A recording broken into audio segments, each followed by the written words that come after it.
ये rapid fire round है, मैं एक एक करके सवाल लूंगा और आप सबको जवाब देना है। सबसे पहले साजिद रशीदी, नीतीश को सीएम उम्मीदवार बनाना एनडीए का मास्टर स्ट्रोक है या मजबूरी है? मजबूत आदमी है बिहार के अंदर। अच्छा, ओवैसी का कहना कि 4 तोड़ने का जवाब 24 से देंगे, ऐसा होगा या नहीं होगा? ख्वाब है।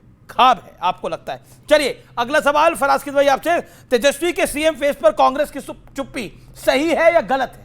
बिहार का भावी मुख्यमंत्री तेजस्वी यादव। पर कांग्रेस ऐलान नहीं कर रही। बिहार का भावी मुख्यमंत्री तेजस्वी यादव। कांग्रेस ऐलान क्यों नहीं कर रही है? ये कांग्रेस से पूछिए, मुझे डर रहे हैं कि यूपी मैं तो यही सवाल पूछ रहा हूं आपसे मेरा सवाल यही है कि कांग्रेस का ऐलान ना करना तेजस्वी का सीएम सही है या गलत है? इस बिहार प्रदेश का भावी मुख्यमंत्री तेजस्वी यादव। आप कांग्रेस को गलत नहीं बोल पा रहे। मैं क्यों बोलूं? छोड़ दीजिए। अगला सवाल ओवैसी के साथ गठबंधन ना करना राजद और कांग्रेस का फैसला सही है या गलत है? देखिए, चाहे भारतीय जनता पार्टी हो या शादाब भाई की पार्टी हो, हम किसी भी ऐसी पार्टी जो धर्म के ऊपर राजनीति करती है, हम उसका समर्थन नहीं करते। शिवसेना जो कहती है हमने बाबरी मस्जिद को गिराया, वो दूध की धूली है। शिवसेना और मुस्लिम शिवसेना, आपने क्या बोला?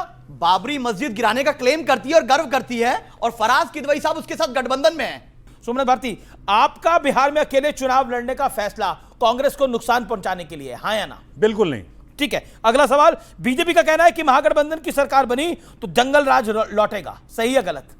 देखिए, हमने तो कहा कि भाई जो राजनीति हम सही है करते हैं, काम की राजनीति, उसको लेकर के बिहार में आगे आए हैं। अच्छा, मैंने जो सवाल पूछा इसका जवाब नहीं आया। ओके, शादाब चौहान आपकी बारी है। आरोप लग रहे हैं कि बिहार में एआईएम वोट कटुआ पार्टी है, हाँ या ना?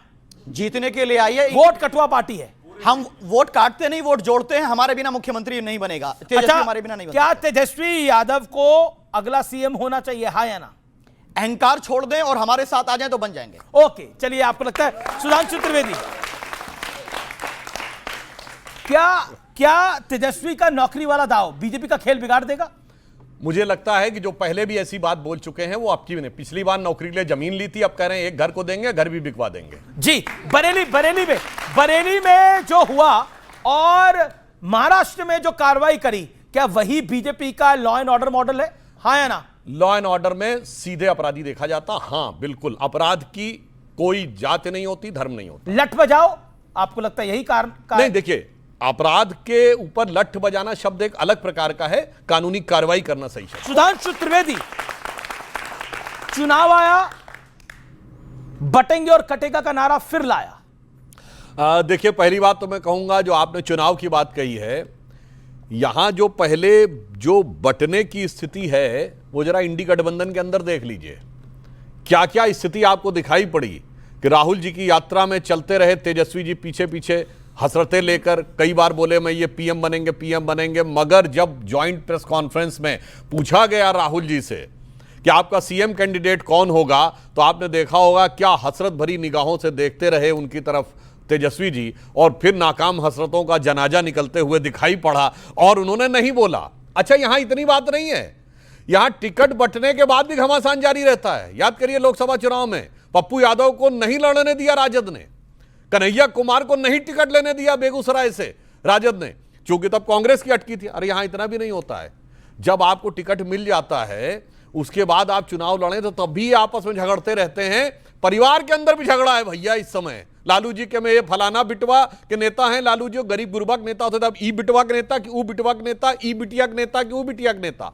अब आता हूं ये जो बटेंगे कटेंगे वाली बात। देखिए अमित जी, इसका कोई चुनाव से लेना देना नहीं है, यह गंभीर बात है और सब प्रमाण बोल रहा हूं, तब जब भारत में चुनाव भी नहीं शुरू हुए थे।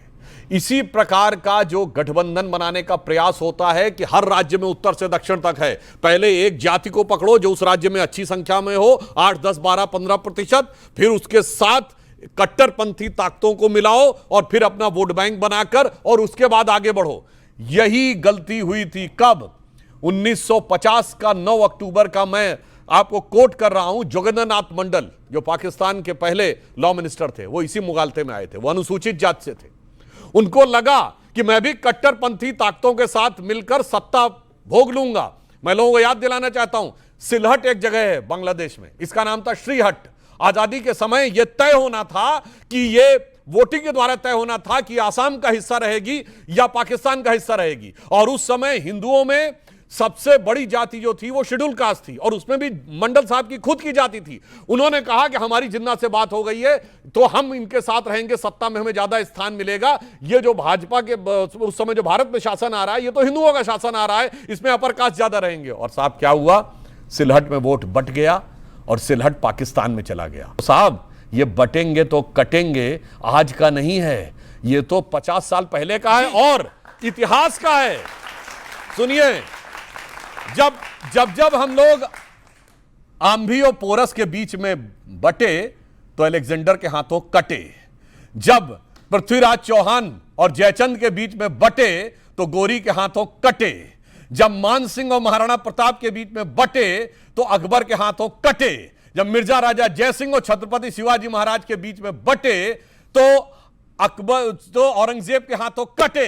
तो जयचंद से लेकर जोगिंद्रनाथ मंडल तक का इतिहास है, बटेंगे तो कटेंगे, ये इतिहास का यथार्थ है, इसका चुनाव से कोई लेना देना नहीं। ओके फराज किदवई आपकी बारी है। फराज किदवई आपके पास आता हूं, आपके 60 सेकंड है। मैं आपसे जानना चाहता हूं, ये चुनाव आया है इसीलिए तनाव आया है क्योंकि बिहार का चुनाव है?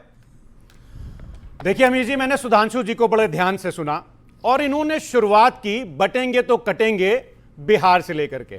सुधांशु जी मैं आपसे पूछना चाहता हूं कि चिराग पासवान जी की पार्टी और उसके परिवार को किसने बांटा, किसने उनकी झोपड़ी में आग लगाई, किसने नीतीश कुमार जी के ऊपर चिराग पासवान को बैठा करके उन 1 नंबर की पार्टी को 3 नंबर कर दिया?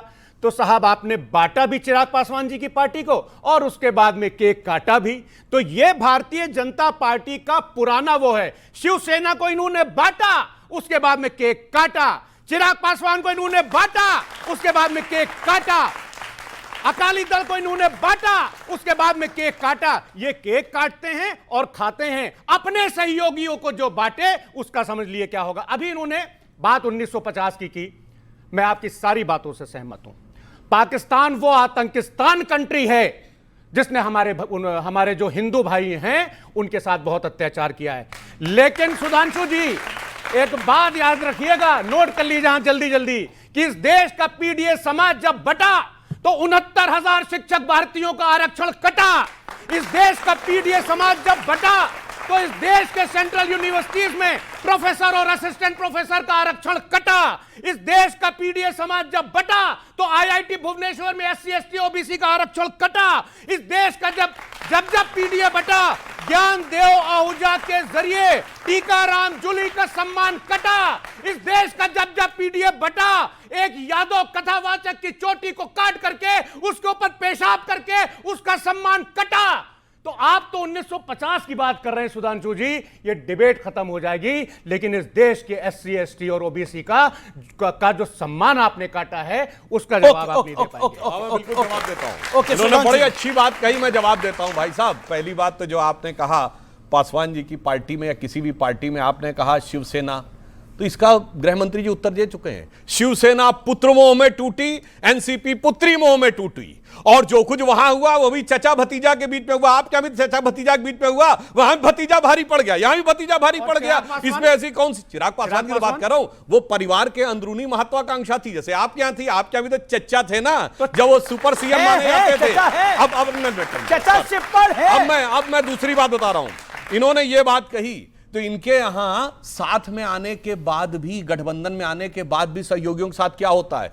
एमआईएम के 5 विधायक इनको समर्थन दे रहे थे बिहार में, तो इन्होंने क्या किया, 4 मुसलमान को तोड़ के मजलिस लूट ली। राजस्थान में मायावती जी के 7 विधायक कांग्रेस को समर्थन दे रहे थे, ये 6 हाथी निकल गए। ये तो साथ में गठबंधन में रह के क्या करते। और मैं विनम्रता से कहना चाहता हूं फराज भाई, केवल 2 साल पहले अखिलेश जी का वो वीडियो याद करिए, मध्य प्रदेश चुनाव के समय गठबंधन में रहते हुए अखिलेश जी ने क्या बोला था, कांग्रेस बहुत चालू पार्टी है, कांग्रेस संभल के रहने की जरूरत है। और मैं बताना चाहता हूं, मुलायम सिंह जी का वीडियो अवेलेबल है, उन्होंने कहा कांग्रेस बहुत खतरनाक पार्टी है, सीबीआई पीछे लगा देती है, अगर अमर सिंह नहीं होते तो मैं जेल चला जाता, आपके 2 वरिष्ठ नेताओं का। और मैं कहना चाहता हूं, अब रही बात इसकी तो आरक्षण की बात, अरे काटना छोड़िए, आप तो साफ कर देते हैं। सुनिए, अलीगढ़ मुस्लिम यूनिवर्सिटी, इन्होंने कहा minority institution, SC ST OBC का आरक्षण साफ। Jamia Millia Islamia, SC ST OBC का आरक्षण साफ, all minority institutions SC ST OBC का आरक्षण साफ, जी, सुधांशु जी। कश्मीर इन्होंने कहा माइनॉरिटी स्टेट हो गई, SC ST OBC का रिजर्वेशन साफ। और रही बात इसकी, दलितों के साथ कौन करता है रिजर्वेशन इन प्रमोशन, किसने खत्म किया? उत्तर प्रदेश में समाजवादी पार्टी ने रेट्रोस्पेक्टिव खत्म किया, हजारों दलित कर्मचारी डिमोट हो गए उसके बाद। और बात भी तो छोड़िए, साफ तो ये करते हैं, पहली भारत की जब दलित मुख्यमंत्री बनने जा रही थी, महिला मुख्यमंत्री, अरे उसको जिंदगी से ही साफ करने की कोशिश की थी।